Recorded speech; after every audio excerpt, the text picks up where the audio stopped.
The last time we spoke, you said na gusto mong mamatay si Lilith. It was just wishful thinking. I'm doing everything I can to get justice for Attorney Meredith Simmons' death. Just don't do anything stupid that will jeopardize our chances of winning this case.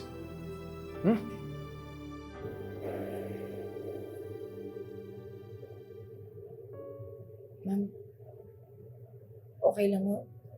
Sandali lang mo. Sige, maghihintay ako sa labas. Sige, salamat po.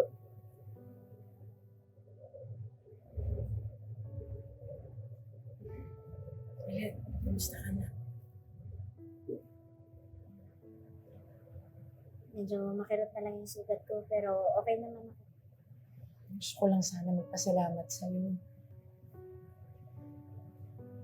Salamat din sa'yo, ha. Kung hindi mo ako tinulungan, baka natuluyan na ako ni Ada. Utang ko din sa'yo yung buhay ko. Okay, may nakakatawa pa sa sinabi ko. Wala.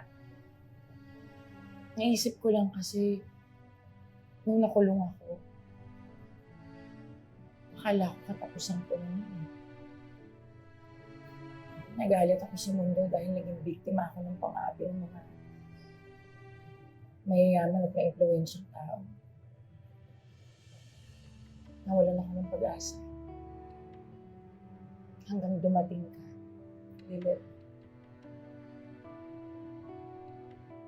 Kung di ka dumating baka sumuko na lang ako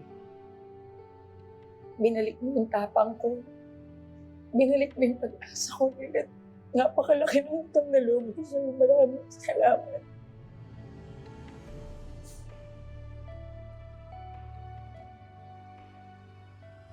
Halika, di pa tapos ang kwento. Hindi pa laging talo. May nagmamahal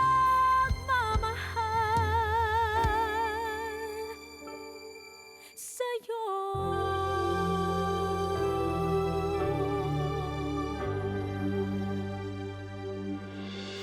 Alam mo, mabuti na lang. Hindi talaga tayo napuruhan nun ni Ada, no? Isipin mo, baka nasa gate na tayo ng langit ngayon. Naka-face to face na natin si San Pedro. Di ba nakakatakot? Alam mo, nung inambaan niya tayo, isa lang talaga tumatakbo sa isip ko. Paano na yung anak ko? Pag nawala ako. May ano ka pala? Si Emily.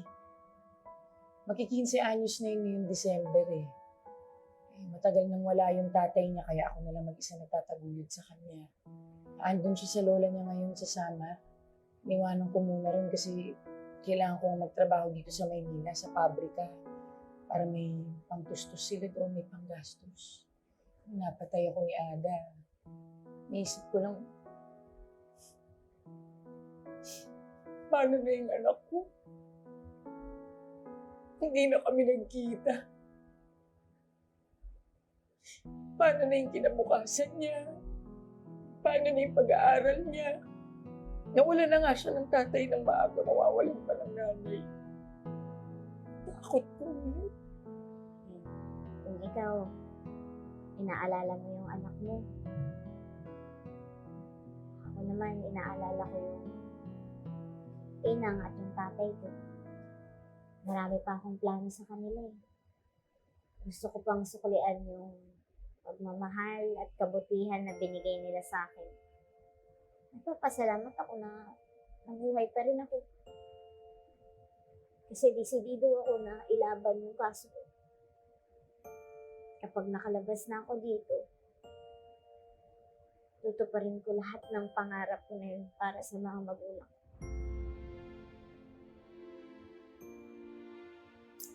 Tama na itong drama nating dalawa, nag-iiyakan tayo rito. Ganito na lang.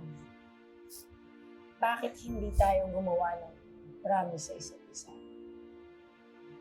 Anong promise?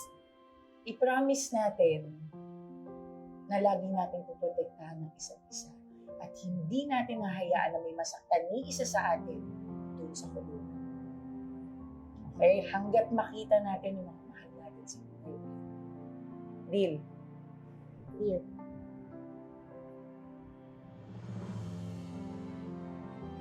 Promise, ah.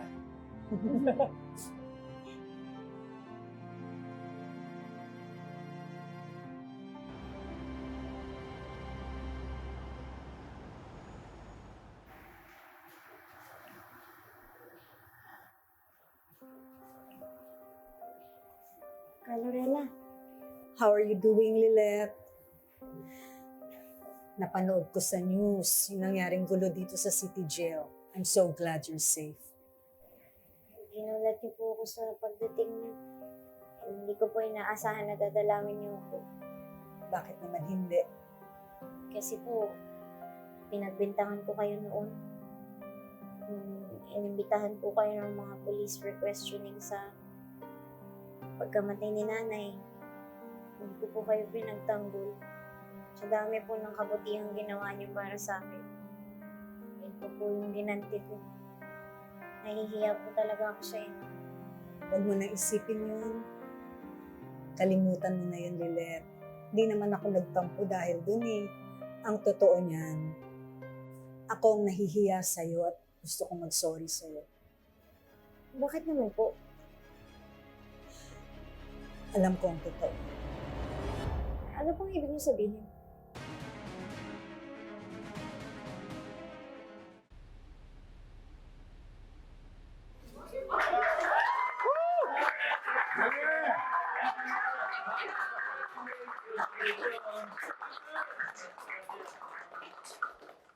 Congrats on your promotion, Attorney Kurt. I really believe that you deserve na maging senior associate ng Keystone Law. Thank you, Attorney Patrick. Proud of you, bro. Picture namin, picture namin. Go, go, go. Ayan. Uy! Okay naman. Congrats. Go, go, go, go. Yeah. Oh.